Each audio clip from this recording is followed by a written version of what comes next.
All right, here we go. Kenny, I know things offensively have been a little bit of a work in progress so far this year with Evan being more of a focal point, but what did you think of him on that end of the floor tonight? I got on him at halftime. I think, they have two really good big defenders, and I felt like we were just kind of trying to go at him. He was trying to go at him too much, and I told him, move them around a little. You got to move the ball. I thought he did a better job in the second half, much better job.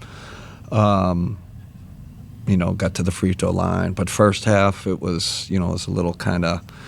And I get it. It's really hard. Like, he's got to find that balance between being aggressive and making plays and making sure, he's spreading the ball around. But I'll just say him and Donovan, I kind of think both of them kind of struggled overall. But Donovan made huge shots, and then Evan, obviously at the free throw line, 12 for 12. That was big time. 10 for 10 in the second half. That was. Despite the struggles, they made the big plays.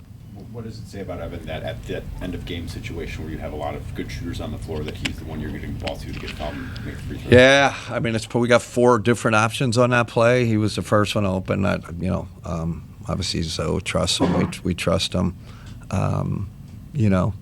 Last year we had him taking it out. Now we have Zoe, who's a great inbounder, taking it out. So it's good execution. At the end. Kenny, how was it just having DeAndre back in the offense? Defensively? Just his size. I mean, just the size. You see our offensive. I don't know how many he had, but our offensive, we're just more physical team. He doesn't play. Do you win that game? That's probably up in the air. He was huge, I thought. And we talked a little bit about Donovan and Evan. In the second half, it found like you guys were getting into the free throw line with Donovan and being there to have the option to go down to Evan, and then Evan just give it back to him and find better options in the offense. Yeah. Evan ended up having 6 assists. How is that two-man game kind of growing already? Yeah, I think they, they were, some of the best two-man combinations last year. They know each other really well, and I felt like Ethan, like you said, they got in the paint. And then got to the free throw line. They did a good job with their zone. I think, we had 5 or 6 turnovers against the zone, and I'll take some of that, for we should have been prepared better. Wasn't expecting that for them. But that kind of changed the rhythm of the game, got us, really slowed us down offensively. So, credit to them for switching up the coverage as we started turning it over, and then they started getting easy ones down the other end. Mike. Another night, Coach, where Sam Merrill makes 4 threes. Now got 15 in 3 games, shooting over 50%. Could you possibly ask for anything more? No. I mean, the guy's probably been our best player over the first 3 games. Just quite simply, both ends. Groove's great. And then to have a luxury like Alonzo Ball, your inbounder in those late game situations, so smart and a really good passer. Like, how much easier does it make your job as a coach knowing you can fully trust? Yeah, and he's 6'6", right? So if they put a big guy, he can see. And you listen, in that position, you got to be a little bit of a risk taker too. Like if you're conservative, it's probably not the spot for you in the NBA. So it's definitely a luxury to have him. And we got Larry too, who can take it out, good passer. So we got 2 guys that can inbound the ball. Right. Still only a few games, but what have you thought of the way that Lonzo has blended within what you guys are trying to do? Good. I think he's still learning. He's still kind of learning. What really sticks on my mind, I think he was taking the ball out of bounds under. And he was expecting, this is in the second half, Donovan to do something, and he did another thing. Like, he's still learning his teammates. He's still learning. We obviously have sets and positions, but really still learning where to put people. I think it's normal. It's part of the, growth process because he doesn't know these guys as well as I do, obviously. The other thing I really liked about him tonight was his offensive. I thought he had 2 big offensive rebounds, and that putback was a big play. I keep telling man, you read the ball great off the rim. I want him going to the boards, using his length, and then if he gets it, he can make a play. Was there anything different with what you saw from your guys from a rebounding standpoint tonight? Just more, whatever we emphasize to these guys, usually they respond. And I said pregame, we're struggling on both ends rebounding. And then tonight, much better job.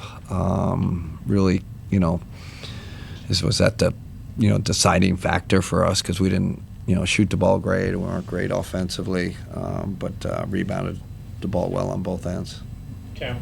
Through the first 3 games, you guys have kind of pinpointed some struggles that you have had. How important is it to identify those this early into the season as you guys try to clean that up? Absolutely. I mean, this is one where you're a little more anxious going to the tape, going to the film, just to figure out how we can be better and how I can adjust the lineups better, who fits with whom, what sets are we running with each lineup.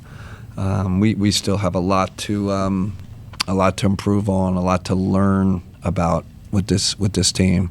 But listen, with Giannis playing like that, I mean that's I said it before the game. That's championship Giannis. I know he's always really good or great, but I kind of feel like he's at a whole nother level this year, back to championship level. First game at home, how did you guys respond to the home crowd? Yeah, I thought they helped us, really, especially when we were struggling there, in the fourth quarter, helped us. We needed an emotional lift. We were a little down. They make a big run, but the crowd uplifted us. I thought it was huge. I don't know if you get this win if you're on the road. Spence. To that point, how hard is it not to compound mistakes when a run is happening like that? Yeah, man, I just want to stop the game. Like I wish I had 25 timeouts because, but you got to really be judicious. I mean, we needed those timeouts at the end of the game. But yeah, I felt like we. Again, I'll give them credit. The zone got us out of rhythm, and then we kind of started making it up on our own. Got to kind of forgot what we did against the zone last year, and I tried to set them up in the timeout, but I think that was part of the clunkiness of our offense. I kind of asked you this in the pregame, but since it's been a week into it now, Lonzo and Dean coming together. With Dean making decisions as quickly as he has, whether he's taking a 3 or swinging the ball over to the next guy, just how does that help as far as getting defenses off balance? Because I feel like he's really taking it onto his own to make decisions very quickly. Yeah, it's definitely been a point of emphasis for us. They'll put a weaker defender on him, so it's huge that he kicks it, either runs into pick and roll or pick and pop.